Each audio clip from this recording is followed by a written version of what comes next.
I've never told anyone about what happened to my sister Sarah that summer, partly because I still struggle to make sense of it, but mostly because I'm afraid of what might happen if I do.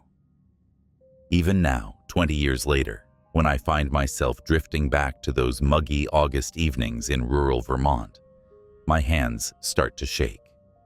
The crickets would fall silent as sunset approached, and the fireflies would vanish from between the ancient maples that lined our grandmother's driveway, as if they knew to hide.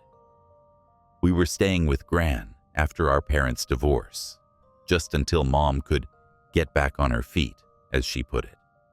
Sarah was 13 then, 3 years younger than me, and she'd always been the sensitive one.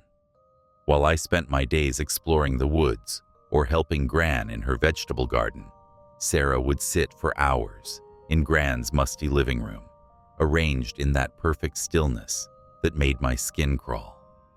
She wasn't just grieving anymore. She was waiting for something. It started with the chair. Dad's old leather armchair that Gran had insisted on keeping after he moved out years ago. The first time I caught Sarah talking to it, she wasn't speaking English. The words that tumbled from her mouth were guttural, ancient-sounding things that made my teeth ache. When I asked her about it later, she had no memory of speaking at all. But then the conversations became more frequent, more disturbing. She would laugh at jokes I couldn't hear, but her laughter was all wrong. Too high, too sharp, like breaking glass. She'd nod at stories that weren't being told, and sometimes scream in response to words that never reached my ears. The temperature would plummet whenever she was having these conversations. Even in the thick of summer, frost would creep across the windows, and the air would fill with the smell of wet earth and decay. "It's Dad," she told me one evening, her eyes fever-bright and alien. "He comes to visit every day at sunset. He tells me about where he is now." Her fingers were blue at the tips, and I noticed with horror that her breath wasn't fogging in the cold air anymore. "Sarah," I said, trying to keep my voice steady. "Dad's not dead. He's in Arizona with Linda. We got a postcard last week, remember?" She smiled then, and I'll never forget how her teeth looked too sharp, too numerous. "Not that Dad," she said. "Our real Dad. The one from before. The one they buried wrong." That's when the cold feeling that had nothing to do with temperature settled into my stomach. When I confronted Gran later that night, she broke down and told me everything. How our biological father had died in a car accident when Sarah was just 6 months old. How they'd never found his whole body. How Mom had made everyone promise never to tell us, thinking it would be easier that way. The conversations continued through August, and Sarah began to change. Her skin grew pale and translucent, like tissue paper held up to light. She stopped eating, claiming she'd already had dinner with him.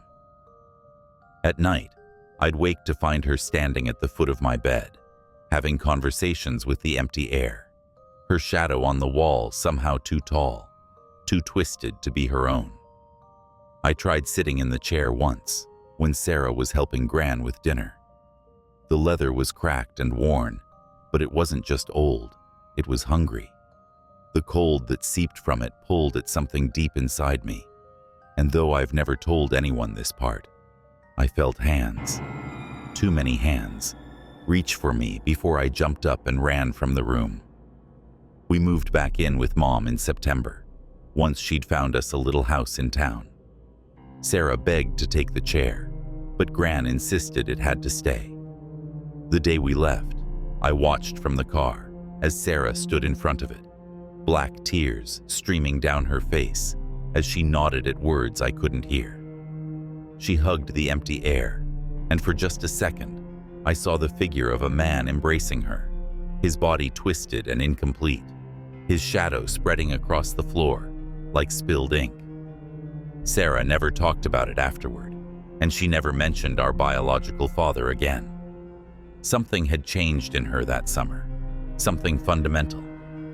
Her smile never quite reached her eyes anymore, and sometimes I catch her looking at old family photos with an expression I can't read, her fingers tracing faces in the pictures that I swear weren't there before.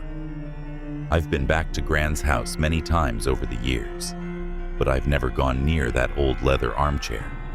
Yet every time I visit, I notice how Sarah's children run to it immediately, climbing up and giggling at something just over their shoulders.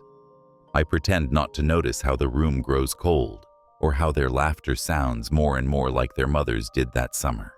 Too high, too sharp, like breaking glass, the empty chair, and I try very, very hard not to think about how, in the right light, their shade